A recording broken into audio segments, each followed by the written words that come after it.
Hello, I think that I am live now. Welcome to Team Pete's Live. I'm Sally Humphrey.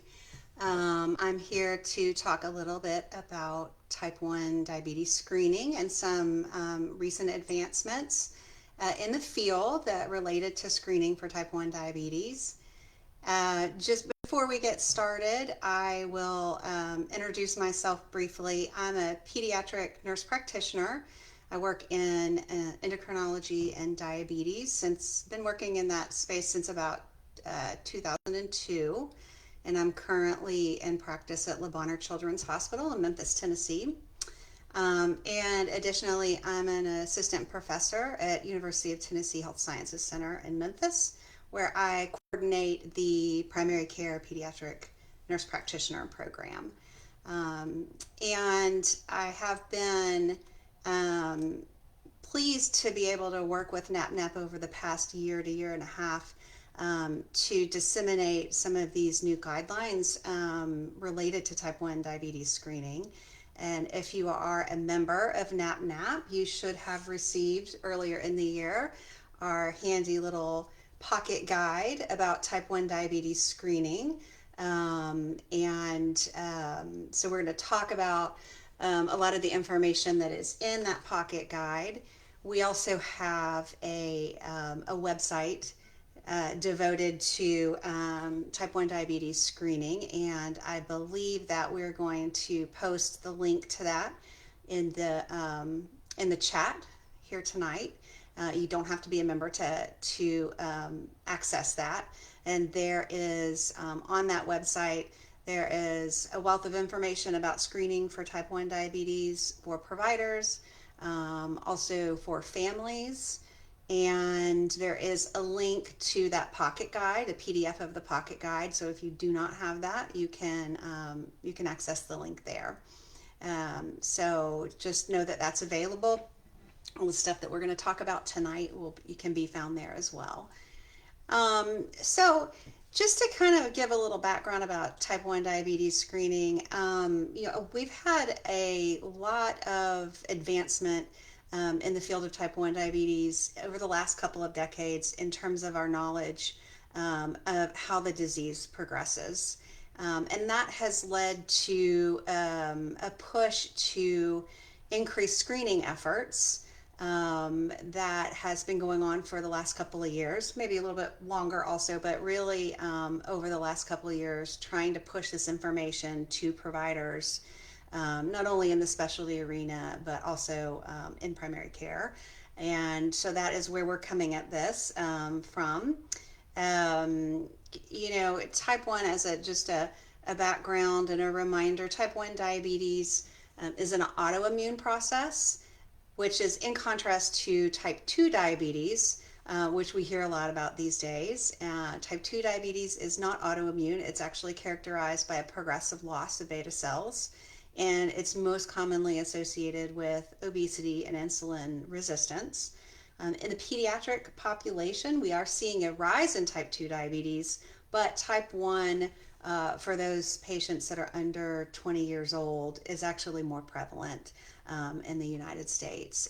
And it's also increasing. And so as a reminder, typical symptoms of type 1 include increased urination, increased thirst and appetite, and unintended weight loss.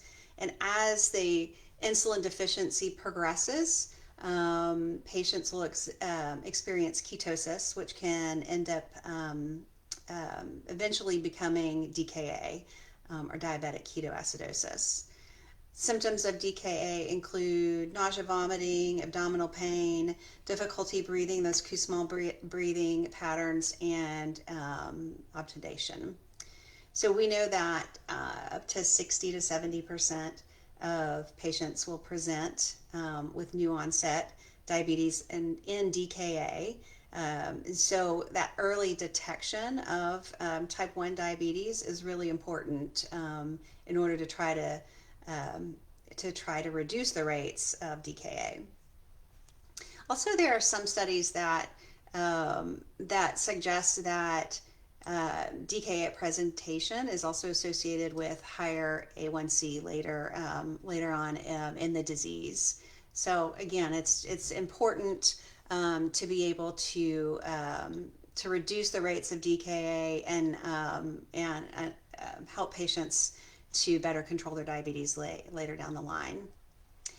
So, who's at risk for type 1 diabetes? Well, we know that folks that have a family history are at higher risk. So, if you have a first degree relative with type 1 diabetes, you have about a 1 in 20 risk. If you have no family history of diabetes, that's about 1 in 300. So, those with, especially with a first degree relative, have an increased risk. However, up to about 85% of people with type 1 diabetes have no family history of diabetes. So even though folks with that family history are more at risk, the vast majority of patients with type 1 have no family history at all. So it makes it harder to predict just based on that family history who would get it. The way that we classify type 1 diabetes after someone has, presented with dysglycemia, high blood sugars, we know that they have diabetes, then we can draw different autoantibodies that will tell us that there is an autoimmune process going on. And in clinical practice, there are about four most commonly used autoantibodies. There's IAA antibody, glutamic acid decarboxylase, islet antigen 2, and then zinc transporter 8. And all of these antibodies are listed on our NAPNAP resources. But these are typically done at diagnosis of diabetes in order to classify a patient as type 1 or type 2. The presence of those antibodies indicate type 1, and even it doesn't have to be all of them, it could just be one, but it shows that there's an autoimmune process. The majority of patients with type 1 will demonstrate positive autoantibodies. We have known for a long time that those autoantibodies will appear for a period of time before the actual clinical diagnosis. But again, in the last couple of decades, we have more information that it gives us the ability to really classify those that are at higher risk. And I just want to add to that, I do have some slides from a previous presentation that I will also post in the chat. So it's got some notes, and if you're interested in that, you can access it as well. So now with this new information from several large epidemiological studies that we have, our current understanding of type 1 diabetes, of the natural history, shows that it's more of a continuum along different stages, starting from an individual who's more at risk and culminating in full-blown diabetes. So for folks that are at risk, we consider at risk, these are folks who may have one single autoantibody. They may have a family history or a genetic risk with some HLA markers that are present. Those are not typically done in clinical practice. Those are more, done typically in more research studies. But these folks are more at risk. Then we move on to actually classifying this in stages. So stage 1 is a patient who has 2 or more autoantibodies. So once a patient graduates and shows us that they have 2 autoantibodies, but they still have normal blood sugars, that is classified as stage 1. At this point, well, I'm going to back up and actually go through the stages, and then we'll talk about the risk. But so stage 1 is 2 or more autoantibodies with normal blood sugars. I'm sorry, that's stage 1. Stage 2 is 2 or more autoantibodies, but the patient at this point is starting to develop what we call dysglycemia or abnormal blood sugars. They're not at the point of being diagnostic of diabetes, but they may show slightly higher blood sugars on an oral glucose tolerance test, or slightly higher blood sugars on a finger stick glucose or a hemoglobin A1C, but they don't quite meet the stratification for diagnosis. And then finally, stage three is two or more autoantibodies with dysglycemia and symptoms. So this is the diagnosis. This is where most people are diagnosed have most commonly historically been diagnosed as in stage three. This is full-blown hyperglycemia. They can be symptomatic as well. At this stage, they actually may or may not have antibodies, which is kind of confusing. They can actually revert to negative status, but most of the time you will see a positive antibody status. And then stage four is an established type 1 diabetic who has been fully diagnosed. So the progression, the risk of progression from stage one to stage three within 10 years is about 70% of those patients will actually progress from stage one to stage three. So that's a large percentage. And at the 15-year mark, 84% of those folks will progress to stage three or full-blown type 1 diabetes. So we know that it is a dramatically increased risk if you make it to stage one, which is the two or more autoantibodies.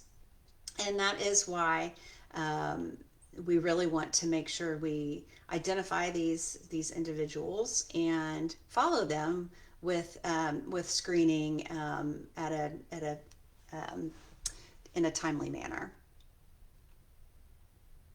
So just to kind of remind everybody what the actual diagnosis of full-blown diabetes is, and you can make this diabetes in several ways. One is a fasting plasma glucose of over 126.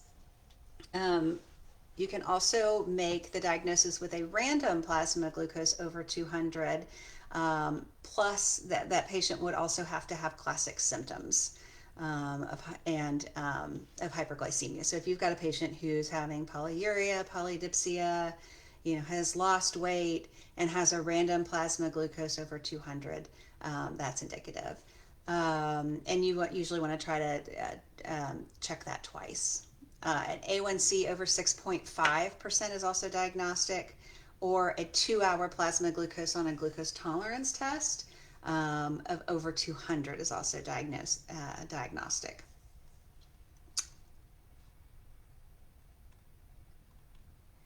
So why do we want to screen for early onset type 1 diabetes? Why is this important? Well, like we talked about earlier, it reduces the risk for DKA at diagnosis. It also can identify people who may benefit from early intervention clinical trials. And there are several trials that are available in the US that are aimed at different parts of that immune process to try to either slow the progression to type 1 diabetes, or perhaps maintain some beta cell function, some insulin production in those who have early stage diabetes. And so, if we can identify these folks earlier, then perhaps we can get them into some of the clinical trials. It also gives individuals and their families time to prepare for that diagnosis. And there is definitely some degree of anxiety, mental health issues that we will have to kind of deal with families, because if you get that diagnosis that your child was most likely going to progress to type 1 diabetes, that is difficult, but it hopefully gives folks time to process that before the child is actually very sick, and then we're having to do insulin injections and blood sugar checks and all of the things that go along with a new onset diagnosis. And then finally, we actually now have a new medication on the market that will help to delay the clinical diagnosis of type 1 diabetes. And so early detection helps to identify folks that might be candidates for this medication. This medication is called Tzield, and it is targeted for folks that are actually in stage 2 of diabetes. So the folks that are candidates for this medication are patients that are 8 years and older who have a stage 2 diagnosis of type 1 diabetes. So that is, 2 autoantibodies with some dysglycemia, but that don't quite meet that criteria of full-blown diabetes. So they have to have at least 2 positive autoantibodies, but they don't have that overt hyperglycemia on their glucose tolerance test. And of course, we want to also ensure that we're fairly positive that they don't have type 2 diabetes. But these folks that are candidates can receive this medication. It's a series of infusions, and it has been shown to delay that onset by several years of type 1 diabetes. So, who should be screened? And again, as a reminder, this information is all on our website. We certainly want to screen individuals with first degree relatives with type 1 diabetes. We definitely want to screen those individuals who may have been, tested somewhere else, who have at least one type 1 antibody. And then even for children ages like 2 to 20 years old, even if they've got a second or third degree relative, those folks should be screened. And then, of course, any individual who has any type 1 diabetes symptoms, we want to screen. So in our pocket, I don't know if this is getting on my screen, on my camera, but on our pocket guide, it talks about, who should be screened and how the screens then should be done. So for patients who have just one autoantibody, if they're less than 3 years old, we can screen them about every 6 months for about 3 years. If they're older, they're 3 years or older, we can screen them about every year for 3 years. If they do seroconvert and are negative on the antibodies, then you can stop that screening. These are for folks that have one autoantibody that's positive. The reason we stratify the younger kids versus the older individuals is that we know that children who are younger typically progress faster to stage 3 or full-blown type 1 diabetes. So we want to screen them a little bit more frequently so that we know what's going on with them. For stage 1, for folks who are in stage 1, or if they have 2 autoantibodies that are positive, we're going to screen a little bit more frequently. So those children that are under age 3, you're going to screen them every 3 months. If they're 3 to 9, so anywhere from 3 up to about school age, we're going to screen them every 6 months. And then if they're over 9, we can screen them every 12 months. And how do we screen them? And let me actually back up a little bit and say who needs to screen them. So this can be done anywhere. This can be done by a primary care provider. This can be done, in an urgent care center. And this can be done by your diabetes specialist. There are several ways to do this. There is what's called Type 1 Diabetes TrialNet, which is a national registry and trial that is for anybody who has a first degree relatives of anybody with type 1 diabetes that are ages 2 to 45.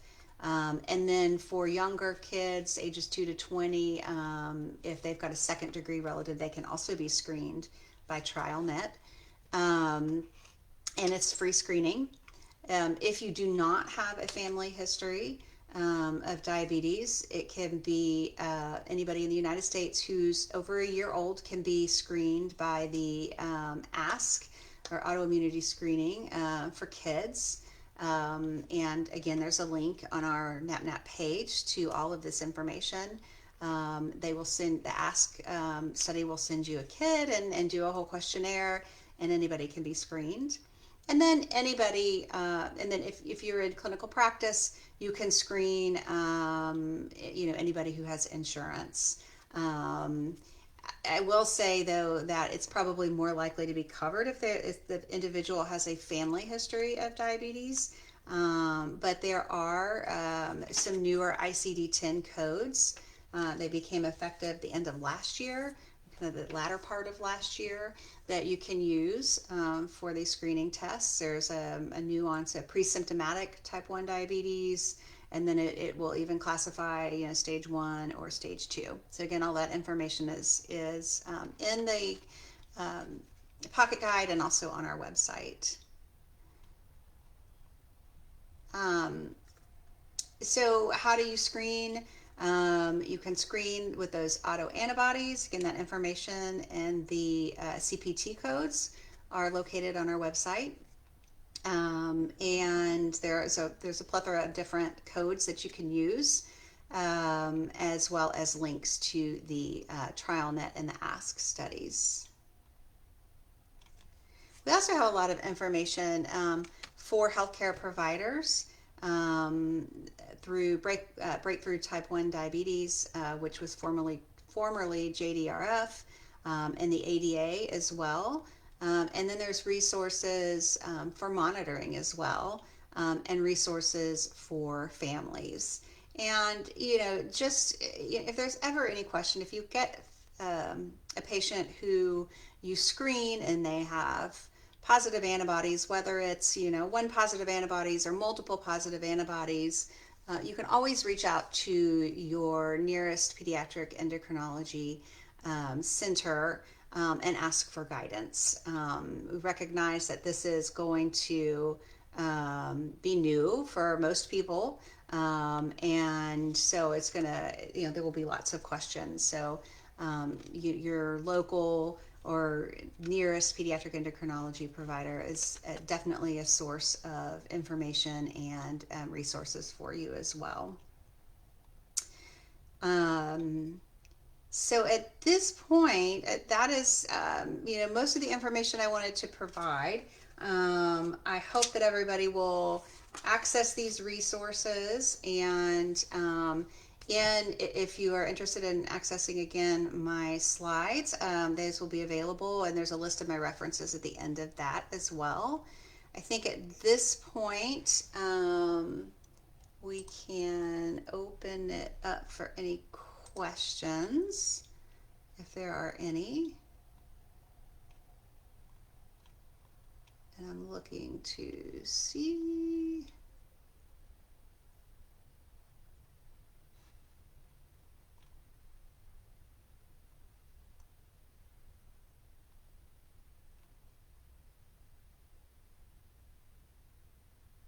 I don't see that there are any further questions. I think that there is, a email address. If you have any further questions, please, the email address was listed in the chat, so please go ahead and email that, and Tara can forward that question on to me. But it was a pleasure to talk a little bit about type 1 diabetes screening tonight, and I hope these resources are helpful. Thank you so much.